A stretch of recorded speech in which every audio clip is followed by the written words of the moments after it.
Welcome back to another episode. My name is Patrick. My friends call me Patty, and this is my podcast. I'm very excited and honored to introduce my guest today. She is a veteran and an extremely successful finance recruiter, originally from Boston, Massachusetts. She's here today in the studio to talk about various topics pertaining to the job market, her career. We'll cover her background, her experiences, challenges, successes, and what led her to start her own business, which I must say is a bit unconventional. With that, I welcome Jan Richards. Hello, Jan. Thanks for coming on. Hello, Patty. Thanks for having me on. I met Jan back in 1997 when I was transitioning from New York City to Boston, and she helped me attain a great role as an equity trader for an old Boston financial institution. And it worked out that the role positioned me well for what lied ahead. Jan was both awesome to work with personally, and she was instrumental and proactive throughout the entire process. I highly recommend her services. All right, Jan. So I know you're from Boston, you graduated from BU, and then sort of take us, or our viewers or listeners, from there. So after college, what did you do, and how did you find eventually the recruiting space? Okay. After college, I had the intention of being a school teacher. But I took a temporary assignment at an investment firm, knew nothing about investments, and never left. Stayed in the investment business for 18 years. So I started out back then we were called sales assistants. Now they're called client service associates. So I started out as a sales assistant. After about 5 years, I had my Series 7, was supporting a lot of brokers. They were called brokers back then. And it was obvious that I made a fraction of what they made, and they were never there. They'd be out golfing and going to lunch, and I'd be taking care of their business. So I thought, well, I want to be a broker.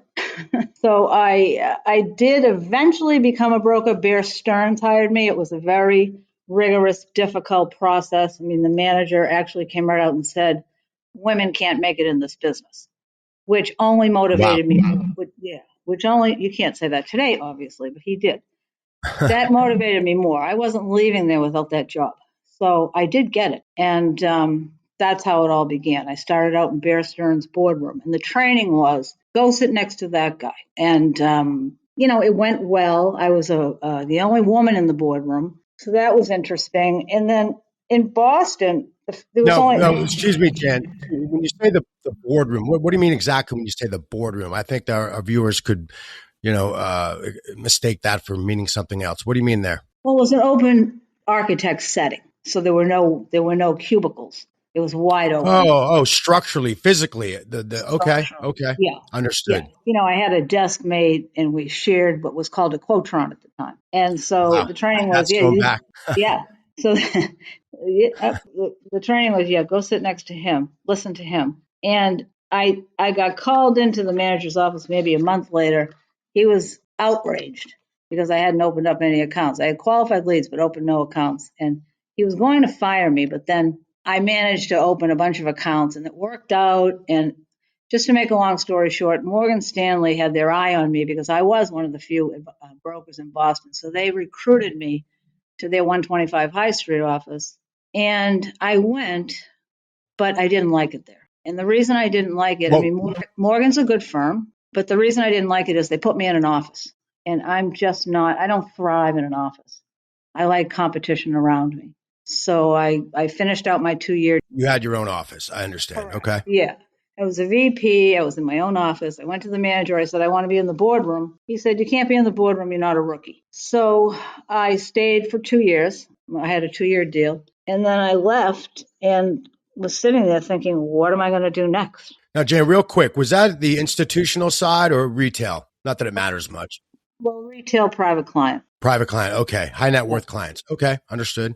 And then it was back then, separately managed accounts weren't fashionable. It was a transactional business back then.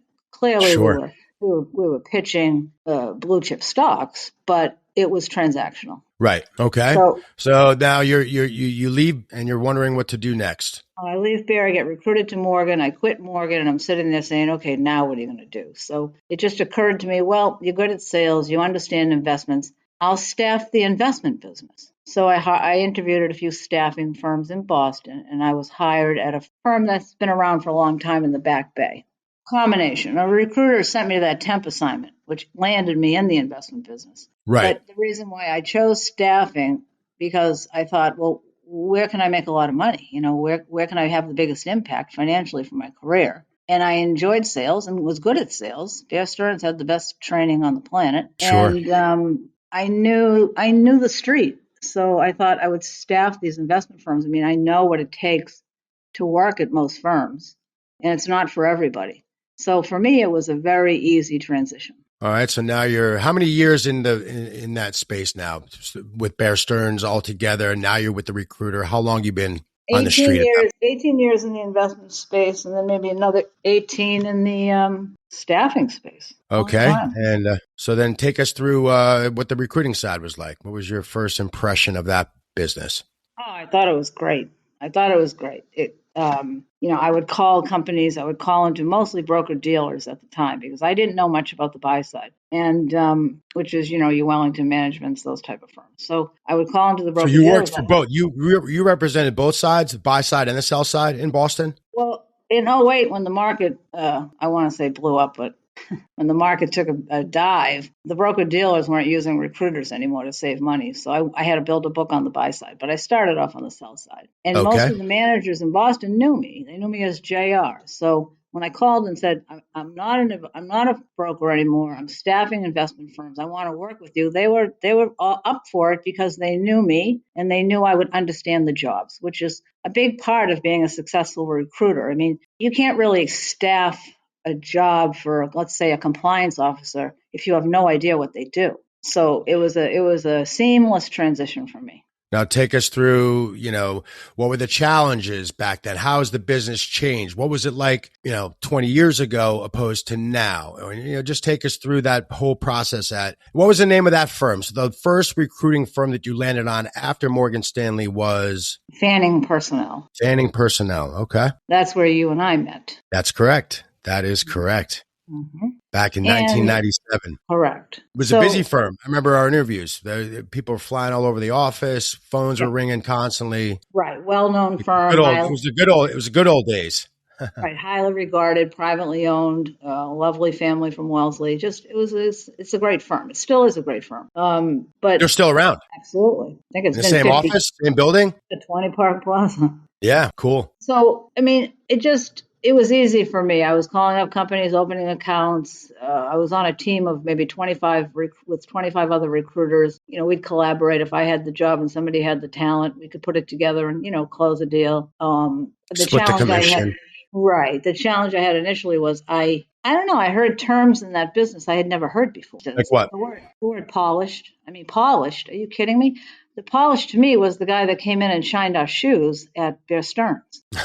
So, and there were a few others, but I noticed that, internally, the staffing in Boston, they only wanted to work with people that they knew they could place. So if somebody came in that didn't finish school or, didn't have the right appearance or didn't speak clearly, that person was totally neglected. That was one of the things I really disliked about staffing, because I think everybody should get a fair shot. Everybody should be treated with respect. So essentially you're saying when you get a job rec, if you have 5 candidates that come in, the 4 that didn't get the job are sort of left or fall to the wayside, if you will. You don't continue, or not you personally, but the culture didn't keep working on behalf of those other 4. They had to fit the job that was available. Or you go to the wayside or wait for something to potentially come in that did fit them, or we were instructed to send them over to the contract side of the house and see if they wanted to do temp work. Okay. So,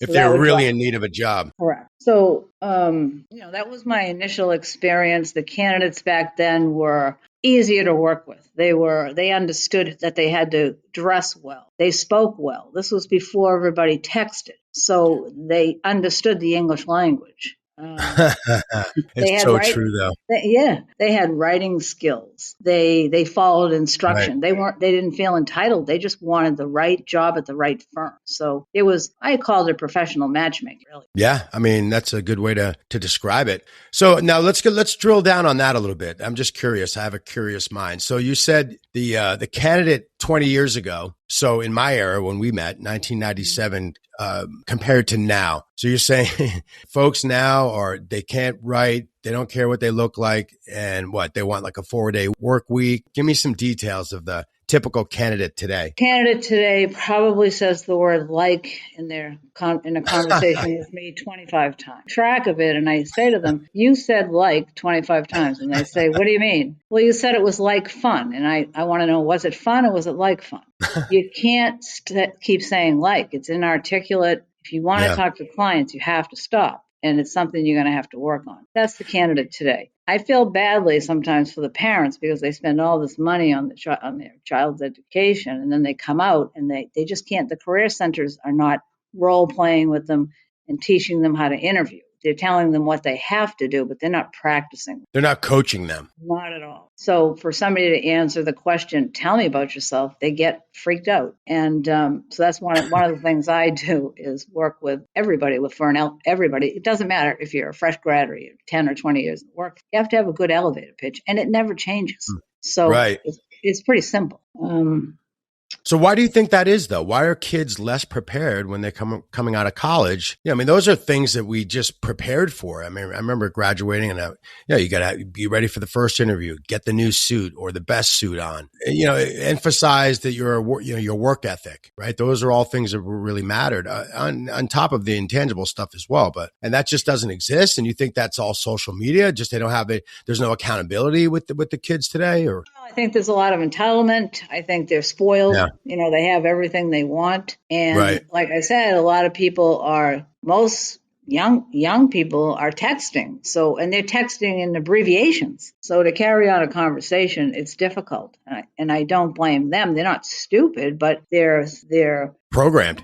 Their environment is texting, and it's not having personal interactions with people. They don't do that. And so that makes it difficult to get somebody through the interview process. I can do it, but it just kind of blows my mind. And they cannot write a thank you. So the art of writing is totally lost. So no follow-up email the next day. Thank you very much for your time. I appreciate it. I look forward to hearing from the next steps. Nothing like that? Well, I debrief everybody after an interview and write that note and then send it to the person for their approval. But typically they all start off, I tell them, if you want to take a shot at it and send it to me, I'll take a look at it. And they all start off with, I just wanted to thank you. I can't tell you how many times I've said, you don't need I just wanted. Just start with thank you. So that's like telling them you're their second thought.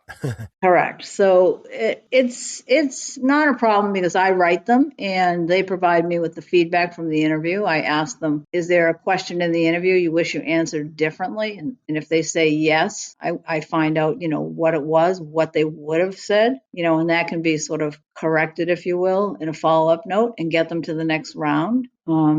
But it's my business model was created to get the talent. I don't really like the word candidate, is to get the talent to the offer. And then unlike a recruiter, I'm not sitting there saying, you have to take this job. It's the greatest thing that will ever happen to you. No, with my business model, they have to decide if they want to take the job. It's not the conflict of interest is what drove me away from recruiting, because you say yes. And okay, so let's just so our listeners understand. Mm-hmm. So at Fanning Personnel, you covered the client. So folks looking to get a job, they contact you. Can you help me find a job? But then you're also, which is different with your business model now. That's the point I'm trying to make. But then at Fanning and the old way, you also have your clients you're covering the buy side and the sell side in Boston, but you're also covering the clients. So you also have a job where you're cold calling Boston financial institutions to have them retain you to help them find talent. Now explain that a little bit. What was the culture in Boston in that space in the institutional retail, stock market, equity trading, financial world? What was all that like? Well, it's always been a difficult market to work in because it hasn't changed. Their standards haven't changed. If anything, they've tightened up a bit. But I would call on companies, introduce myself. They always had a recruiter, but they always had a vendor. But that didn't matter to me, because I had sales training. I wasn't there to disrupt their current relationship. I was there to to add to it, to give me a shot. Let me show you some of my talent. Let's see if this works. And so they would give me something that they would give me what's called they would give me a job they had to fill. They would give me somebody that they wanted to hire at the firm. And then I would send them resumes of people that I thought would potentially be a good fit. They hired somebody from me. The company would pay me. And recruiters make 20% of the base salary, which a lot of people don't know. So you place somebody in a job for $100,000, fees 20, and the company pays that 20,000. Okay. Were these companies easy to deal with? Did they welcome cold calls from you? Did you have to prove yourself? What was the process start to finish before you actually were retained by a Boston buy-side firm or sell-side firm? I didn't have a problem because I could stand on my investment background, which a lot of recruiters would call in. They'd be fresh graduates. They didn't know anything about anything. So most investment firms would prefer to speak to somebody who knows what a CFA is, who knows the difference between equities and fixed income, who understands SMAs. It was not difficult to get the client. I would say it was more difficult to find the talent than to obtain the client. Because they're always looking for good talent. So why not put you on the wheel? And if you find someone that's great, yeah, bring them in. Right. Why wouldn't they? And you're dealing with hiring managers there. Were you doing with HR mostly? Were you talking directly to the head trader who's looking for a junior guy, or how'd that work? Early in my career, I only dealt with human resources. So now talent acquisition. Everything's been rebranded. So. In the beginning, it was human resources, and I would send 4 or 5 resumes, unlike most recruiters will send 10. Our HR department doesn't want 10 resumes. They want four resumes, and out of those 4, they can pick some. They're all qualified. If they interviewed somebody and they didn't like that person for whatever reason, they would tell me, Jan, I didn't like the way they were dressed. Jan, I don't think this guy took a shower. I had that actually happen. I was just going to ask you, those things actually, was that kind of the feedback you would get? You didn't shower? Or, she has so much perfume on. I'm afraid somebody might be allergic to perfume. There's no way we're going to hire her. And I would always tell the women, don't wear perfume. But, some didn't listen. But anyway, I couldn't pass the honest feedback on when I worked at a staffing company, because staffing companies' loyalty is to the client. Sure. Just as they say they represent the talent, they don't. They represent the client. So, we had to say things like, well, they really liked you, but they had somebody internally that they liked, that, they want to consider. Or they really liked you, but they liked somebody else just a little bit better. We always had to say something that was encouraging to the person that wasn't going to get to the next round or get the job. And now, if you knew that candidate, just needed a lot of sort of coaching or help with getting dressed, would you give them that honest feedback to help them out? Like, look, kid, you got a great resume. You went to a good school, but you got to learn some basic skills on how to dress or your hygiene. Would you be honest with them? I would be, which got me in trouble all the time. I was in my conference room with the boss constantly because there was canned feedback, that we were supposed to use. Yeah, but if that was it didn't help the candidate. I need to tell somebody what they did wrong so the next time they don't make the same mistake. So I would speak to the candidate sort of off the record, on my own. Listen, this is really what happened. Yeah, I would hope that you would do that, especially if it was something as trivial as, just taking a shower or better hygiene or a better tie, whatever, Right. I would definitely feel the need to do that as well. Okay, so go ahead. I just want to add that, because I was so thorough with my prepping and would never expect anybody I sent to go in there with perfume or poorly, I was annoyed because that person knew what my expectations were and they didn't listen. So there was some of that not listening back then, but nothing like today. Okay, that's interesting. That's funny, actually. Okay, so we were talking off air earlier, and you said that you wanted to emphasize something, which was the difference between accounting and finance. And you say, with regards to what you did as a recruiter for Fanning, for example, that's very different. So what do you mean by that, Jan? Well, a lot of firms have an accounting and finance department, and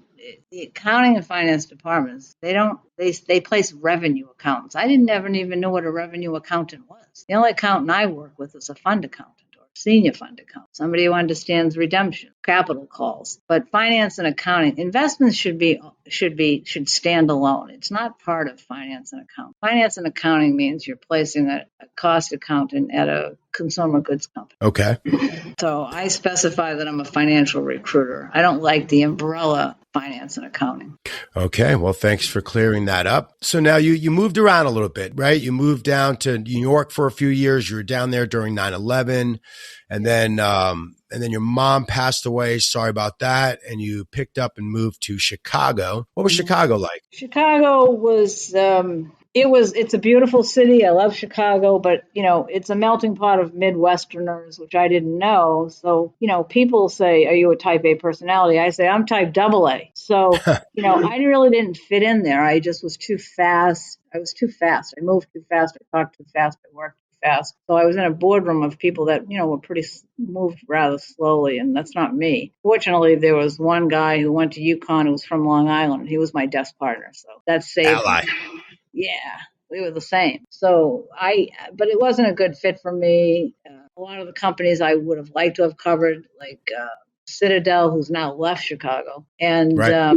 Guggenheim, the companies I wanted to cover, they were covered by some of the other people in my office, and it was the land of REITs, the real estate investment trust. So wasn't a saturated market of investment firms. So I didn't think it was the best city for me to really build a business. Okay.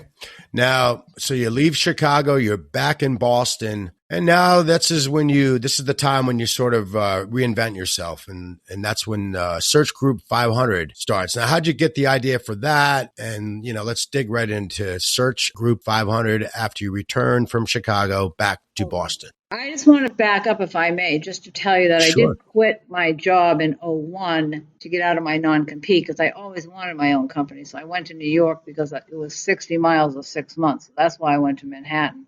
When I came back from Manhattan, I ended up going back to Fanning Personnel. And then to take you to coming back from Chicago, I put my shingle out. I had always wanted my own staffing company, and I procrastinated about it for a long time because, going out on your own, as anybody knows that has their own business, you give up a lot. You gain a lot. You gain a lot, but you give up a lot. So, but it was okay. I started Search Group 500.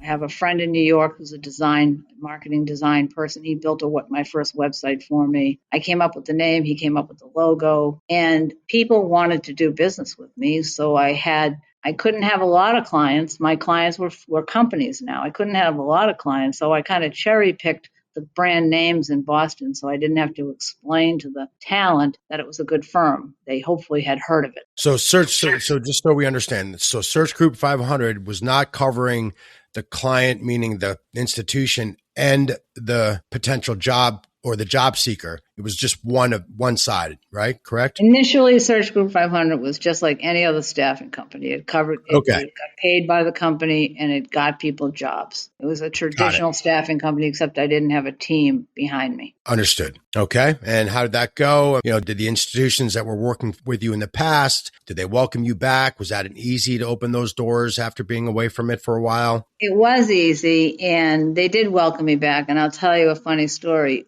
The HR professional at Wellington was somebody I liked very much. He's no longer there. And Wellington had conference calls with all their recruiters, and they had probably 10 or 12 vendors. All their recruiters would have to get on a call in, get on a call, and the hiring managers would be on that call explaining the role, and they would want the recruiters to ask questions, effective questions, so they could fill the role. And that HR professional would call me and say, "Jan, you're going to be on the call, right?" And I'd say, "Yeah." "Why?" He said, "Because you're the only one who asked any questions." Okay, I'll be on the call. Don't worry about it. And it was true. I mean, the recruiters were just silent. And I was thinking, well, why aren't they asking? It was easy for me to do business when I had. It was easy. Yeah, it really was. But what happened while I was, minding my own business, making placements, a lot of people kept calling me and saying, "Hey, Jan, what are you working on? I really would like a change." And when you're only working on 2 or 3 things, you can look at somebody's background and size up pretty quickly whether or not you can help them. And I was turning a lot of people away. A lot of people. And they'd say, "Well," just because you had so much business. Well, no, because I was only working on 2 or 3 recs at a time. And if I was working on something in compliance and somebody with a different kind of background called me looking for a new job, I didn't have anything that I could help. I would turn them away. But they would always say, "Well, what recruiter do you like? who should I go to? Who can help me? And I'd say, I don't like any of them. But there was one person I did refer people to. And I just said, buyer beware. If you get an offer, she's going to take you down. She's going to tell you it's the greatest job that will ever come across your path. And you need to take it, because recruiters, again, won't get paid when you say yes. So it's better for everyone. For a couple of years, I kept turning people away. And then one day I thought, there's got to be a way for me to help these people. So I started a second company called Playbook 500, and Playbook 500 catered only to the talent. And I thought, okay, the talent knows the recruiter gets paid by the company.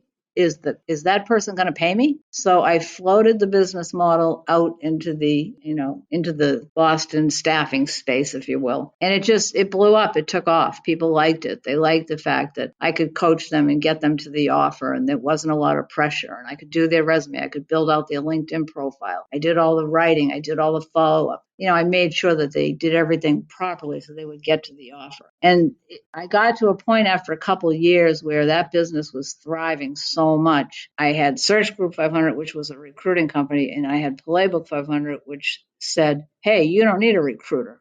And here I am sitting with a recruiting company. So I wanted to get rid of one of the businesses. And what I did was I was more attached to the Search Group 500 name. So I made an announcement on LinkedIn, the Playbook 500 name will be retired. Search Group 500 will pick up the mission of Playbook 500. So now Search Group 500 is no longer a staffing recruiting firm. It's a consulting firm for job seekers and job changers who want assistance and access to my network to find their next opportunity. And that's a great network. So now when these folks come to you, have they already sort of applied to a job, or they see one that they like and then they install your services, or are they coming to you without, with a specific job title, but not yet any job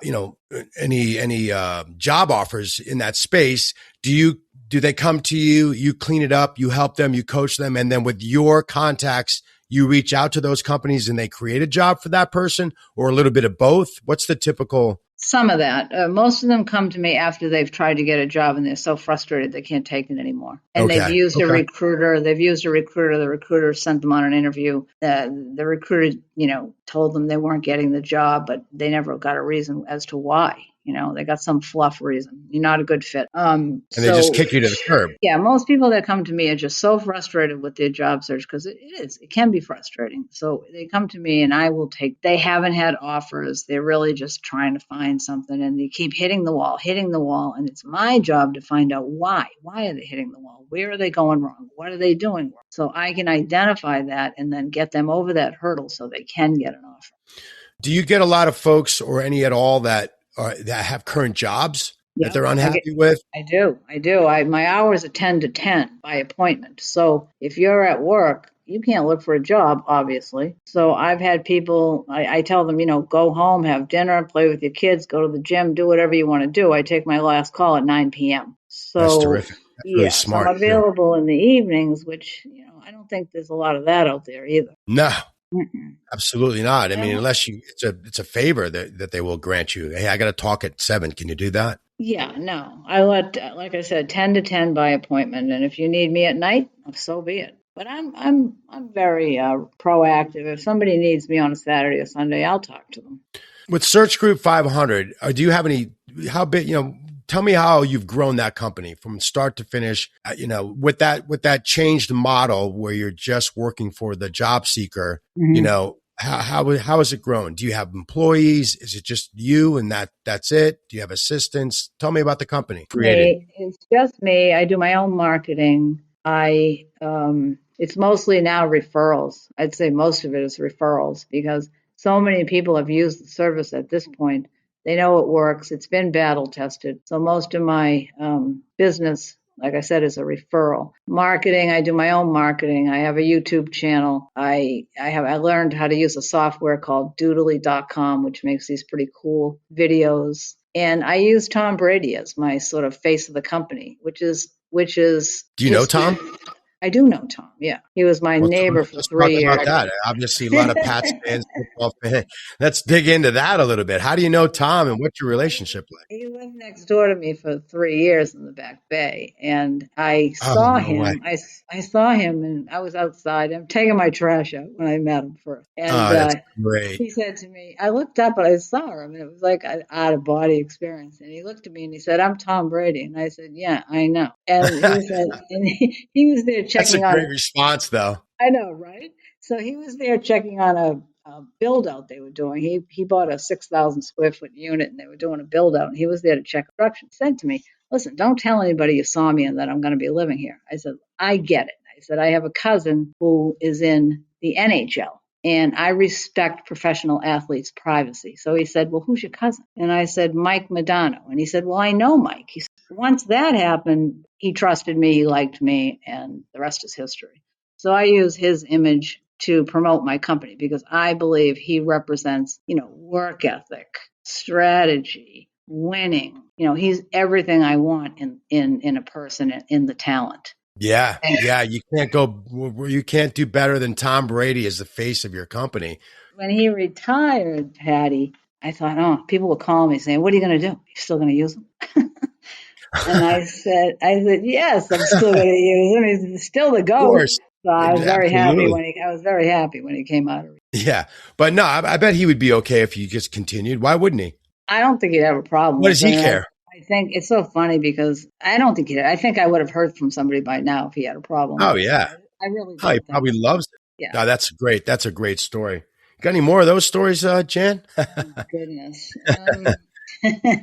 So, give me what you obviously have for the last 35, 40 minutes, but, in a very short, concise way, why would somebody retain you if they're looking for a job? They have a job, they want a better job, they don't have a job. Why am I coming to Jan Richards other than she's got Tom Brady as the face of her company? Yeah, maybe because you've probably had a bad experience with a recruiter, or you're sending your resume to that proverbial black hole and you have no way to follow up and you're not getting any interviews, or you're getting interviews but you're not getting past the first or second round, you're not getting offered. You're just scratching your head saying, "What am I doing wrong? I got to get this fixed." And then that's when people come to me typically. And Okay. it's via referral. They might say to a buddy, "Geez, I've been trying to find a job for 2 months. I can't find anything." And somebody will say, "You got to call Jan Richards." So that's how it plays And out. why are they telling, but let's more specifically, what are the services? What are you doing that is great that would make, want somebody to retain you and follow you and do what you say? What give our listeners or your potential clients the reasons to call you. So what are those reasons? What are you going to do for them that others may not be doing? Okay, so the first thing I'm going to do is take a look at your resume and build you a new resume that has less information on it. People tend to pour their whole life story onto a resume. If a hiring manager or a decision maker looks at a resume and it leaves them with no questions about you, they have no reason to bring you in. They're going to say yes or no just by looking at the resume. So let's not share everything on the resume. Let's leave it open-ended so somebody has to bring you in to ask a question. So you have to have a resume like that, a comprehensive resume. And then the next thing I do is build out my clients' LinkedIn profiles. They give me their LinkedIn login information. I've had one guy who wouldn't give up his password. Fine. But usually I said, "I'm not going to blow up my business by going into your profile. And what do you think I'm going to do in there?" So anyway, I'm trying to help you. You retain me to help you. Right. So I do. I give their profile a facelift, if you will, an upgrade. And then the most important part of my service is I work with you on the phone once a week for at least an hour, showing you really how to utilize the platform. And I talk a lot about your network. I get very tired of people saying, "Yeah, I don't know that person." Well, what are they doing in your network? So I tell my new clients, I want you to go through your connections and either remove somebody if you don't know them or reach out to them and start a dialogue and figure out why you're going to keep them. But you just can't. This isn't Facebook or Instagram. We're not talking about followers and friends here. We're talking about having an influential network. So I can help you build an influential network at the companies you're interested in. And the bottom line is you have to have an advocate internally. When you send your resume, it cannot go to careers ad or info ad. It has to go to somebody in the company who will walk it down to the hiring manager, because now that leaves you with somebody to follow up with. So that's important. The other thing is, if I have a connection at a company you're interested in, and a lot of times I do, I'll send the resume to my contact and say, this is a great talent. He or she is interested in this role for these reasons. You give me the reasons. I'd like you to interview them. And my return rate is around 90%. People get a resume from me. They know it's been screened. They know it's going to be good talent. So they typically will bring that person in, or at least speak to them over the phone and screen them. They'll be prepared. Oh, yeah. Well, they'll call me and say, hey, Jan, I got an interview at that company. Great. Well, and then I look at the job description. I look at who they're going to be interviewing with. And then we start. Okay, let's go. Let's start with your elevator pitch. Tell me about yourself. So we work on that. I give them an elevator pitch, and then I keep this so simple. I mean, it's not a complicated process. I have 5 questions that I want them to ask, and then the companies typically ask the same questions over and over again. Why are you interested in this company? Why are you interested in this job? Why are you looking for a job? What are your weaknesses? What are your salary expectations? I can go over with them and role play with them every question I think they might get, so they're prepared. And I think that's what really makes the business so successful. I mean, I have a guy I'm working with now. He only signed up with me maybe not even 2 months ago, and he has an offer in hand right now, and he has 2 more he might get. And he had nothing going on before he met me except a lot of frustration. Wow. How long was he unemployed? About 3 months. 3 months. That's not so bad, though. It's not so bad, no. But he's all set now. Yeah. And again, Jen and I crossed paths back in 1997, and she did that exact thing for me. I mean, she was great. She prepared me. She was proactive and anticipating things that they would ask me. I mean, just total interview prep, and always on the phone, always in contact with me. Mm-hmm. And, you really felt like you were, I got the feeling that Jan was really trying hard to land me a position. And I think if you bring a lot to the table, Jan's going to work very hard for you. Exactly. And the other thing I'll add is that I don't have an expiration date. I am going to stay with you until you get a job. I don't care how long it takes. You are going to get a job. So I'm tenacious, and I don't give up. I want you to have an offer. I want you to be a happy client. So, and I also tell people I'm not for everybody. I'm very transparent. I'm going to tell it like it is. I'm going to be honest with you. And if somebody's meek and timid, I'm not their person. Right. If you don't, now this might vary. You don't have to answer this question, but I anticipate you will be getting some phone calls as a result of this interview. What were the fees like? Is it different? Are they? Is it not worth talking about now, or just it's a conversation for the client? It's a very affordable one-time upfront payment that goes over my website. It's okay. under it's very affordable. Okay.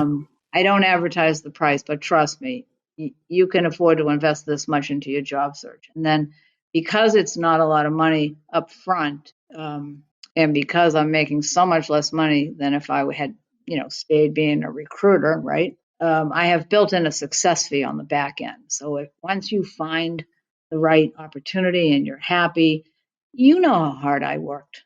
So on the back end, I built in a success fee. It can be whatever amount you want. If you think, whatever you think, it could be $500, it could be $50, it could be $5,000. It depends also on the level of the person I'm working with.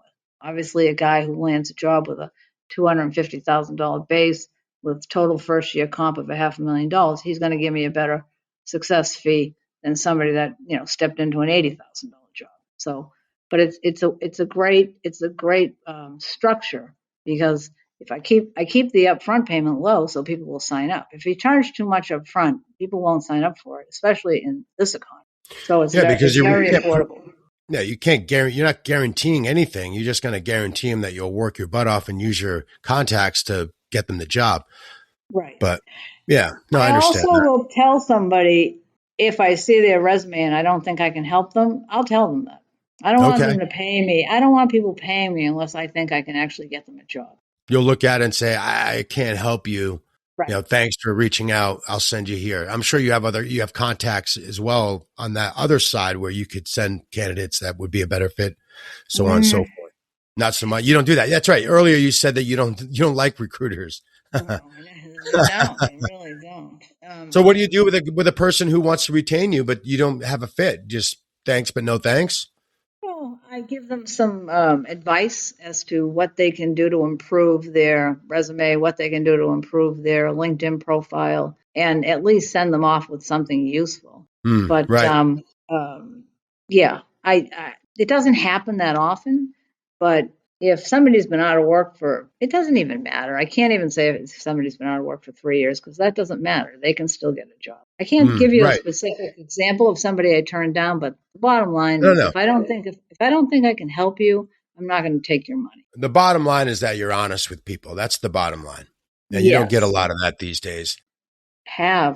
Search Group 500 because I'm not making the income I would be making as a recruiter. And that's okay with me because I love what I do. I think the service is super effective. And I'm not just saying that. I mean, if anybody wants to look at my LinkedIn profile, they have 109 written recommendations. And I've never seen that on anybody else's page. So, yeah. And that's the key to it all right there. Make enough money, folks, where you can skip around, go to different cities and live your best life, right? Which is kind of what you've done, Jan. I admire you for that. All right. So I think that wraps us up. Thank you so much for your time. If you want to reach out to Jan for her services, you can reach her in a couple of different ways.